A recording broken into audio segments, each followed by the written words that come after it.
This is a car, and this is a Lego brick. And in this video, I'm going to be upgrading real-life cars using Lego bricks. And I even got a Lambo. Let's get started. So first, I want to make a really cool custom key fob for this Dodge Charger Daytona. So I ran over to my red Lego bin, and I want to make SRT Hellcat key since this Dodge Charger didn't come with one. I built it up, grabbed some gray bricks, and I put all the pieces together. And it's coming along good, and it looks just like the real one. All I need to do is finish it by putting the top on, and now it looks good. I even made custom stickers for it to add some more detail. And here's the real key. They're pretty much the same size, but this one's red, and it can unlock 707 horsepower. So I think now we have to test it out. I even added a lock key, a panic key, and the trunk opening key. Okay, I got the key fob, we got the car. Let's see if it can unlock it first.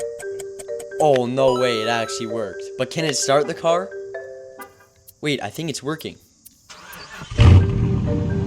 Alright, it looks like the first build of this video was a success. If you guys have a car, you should make a key for it. And you can even make this exact key right here because it goes with the brand new Lego Hellcat set. And it even starts this one up.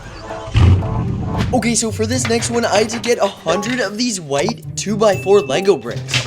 I took them all apart, and I got some more gray bricks here because I want to make something crazy for the interior of this car. These things always break. So I built up not one, but two that I'm going to put on top of it to make it look like a real gauge on a race car. And surprisingly, these took a really long time to build. And I even added these white pieces on the inside for the gauge. This looks like something I see from a drift car, but with a lot of Lego studs. They also rotate around, and before I put it on the car, I want to make one more thing. I speed built this weird looking thing, and you're probably wondering what it is. Well, you'll see in a second when I add this pen to it. But not the pen. What's inside of it? The spring. I want to put this inside to make a little button, and it's actually super satisfying to press.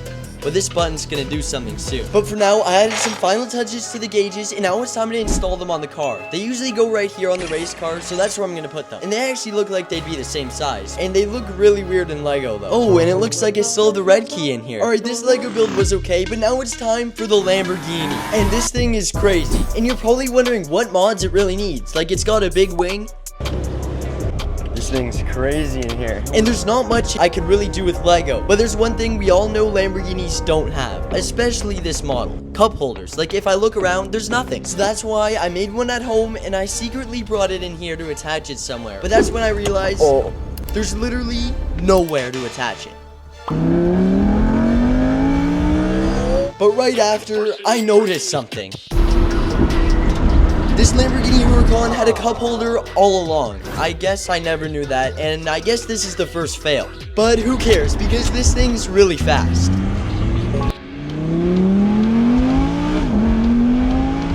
Whoa, yeah. Okay, so some of you guys may know I made an exhaust tip, and I made a little turbo that did not work for the Dodge Charger Daytona. But I'm going to use all these to make an exhaust tip. Then after a long time of trying to figure it out, I finally built the exhaust tip, and it actually looks really real. But now, let's test it out and see if it actually works when the car's running. And then I'm going to rev it. 3, 2, 1. And it dropped right off. Now let's add 100 more horsepower to this real life car by adding a Lego turbo to it. So I built the outside of the turbo, and now we need to make the little spinny part on the inside. I added this motor to it. It spins well, so all we need to do now is put it on the car and test it out. So I popped the hood and bolted it in, and now let's see if it works. Hey, and it's actually spinning. But I want to do something different to the other car. This Jeep right here. And this mod's actually gonna work because it involves my phone with the camera. Just in case anything crazy happens on the road, I'm gonna make this dash cam. The phone goes into one spot, and then this heart on the top is gonna go on the mirror. And before we attach that, I want to make this blue thing right here, which is a little air freshener that you see in some cars. But of course, because it's Lego, it doesn't work. But it kind of looks cool though. It still looks like a tree. But now for something that's finally going to work. Well, I think. If I put the phone in here, it actually attached, and it has a good view. Okay, so I just put it in, and it turns a lot, which is cool, but I think on a speed bump, it might fall down. At least it's a good angle. But the Jeep needs one more thing. It's a pretty big car, and I want to make the roof look really cool because it's pretty plain up here. So I'm going to take this one Lego brick and multiply it 85 times and put a bunch of them on the roof. And if you guys have never seen starlights on a roof before, well, you might not know what this is, but if you have, it looks like a Rolls Royce in here from far away, but with Lego bricks on the roof. But it still looks pretty cool. And now we're coming back to this button. It is super satisfying to press, but I wanted to make it do something. But before that, there's one more thing. I didn't want to have to say this, but we got a problem. Some of you might know I make these really solid Lego car brick hangers that can fit a minifig and you can put your Lego car on it for 8-stud wide speed champions. But I know a lot of my viewers are from the US, and if you want one, you're gonna have to order it soon because the tariffs are going into effect on the 28th, so before then, you'll never be able to get these again. It sucks and I want to keep selling these, but this is the last chance to get them. They're perfect for the new F1 wave, if you have the F1 cars, or even any speed champions. I'm definitely going to use these for the new wave of speed champions I just got. And the best part is, you can take the minifig that came with that set and put it right beside the car. The wheels just go in and it displays really cool. And one of my favorite parts is also, I sell them to you in gray so you can spray paint them any color you want to match your car. So there's a link in the description if you want to buy them for a very limited time for my people in the US. Okay, real quick, I just wanted to show you guys how I make these brick car hangers. And thanks to Eligoo for sending out this 3D printer and this 3D printer. With these, you can make so much cool parts for Lego cars. We just finished up making a bunch of batches of these brick car hangers with this 3D printer. They turned out really good. And this is what they look like in the program here. They look pretty cool. Alright, I had 100 bricks and I only made this and this with them. I have no clue where all the other ones went, but I guess we're gonna have to do this with just like 60 pieces. I want to make the whole can white and each end is gonna be gray. Still don't know how big I should make it. I feel like NOS cans are pretty big, but now that I lost some pieces, I have no clue where they went. I'm gonna have to make it a little smaller, like that maybe. Actually, that's a little too big.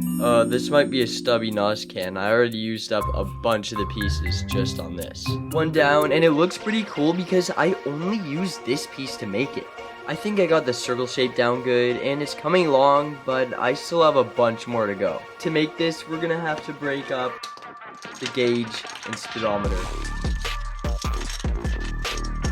I quickly built it up, and I've used a lot of these 2x4 bricks today. Okay, so now all the white pieces are used up, and there's not one, not two, but there's 3 of them. This is going to be a decent sized NOS, but I had to make 2 more gray ones to put on each end just to make it look a little better. Without them, it would look a little weird. And then I made some blue parts on it to make the little cap. Something just happened off camera. Okay, I put it together, and why does this look like a massive... And for the final touch, before we blow up the engine on the car, we gotta put this piece on, which is gonna flip open the tank and give the car 1,000 horsepower. Alright, it's looking good, but it looks kind of weird because it's not fully blue, which I wish it was. Okay, I am done using these 2x4 bricks. I never want to see them again. But I want to see this thing in a real car. Because my plan was to make this button make a noise when it goes in using some wires that I have, which is easily possible, but I just didn't have enough time. And I also have this Lego Technics fake Lego V8 engine that's super cool, and the best part is it comes with a working motor. This should add some more power. This is a really cool build, and it even has working pistons. Alright, this one was super cool. I just wish I could attach all of these NOS can with the button and this V8 engine into something. I want to make like a really big Lego car one day that's like 20 studs wide. Let me know if you guys want to see that in the comments. I'll see you guys in the next one. I wish I could have made some more, but we got some bangers coming soon, so subscribe.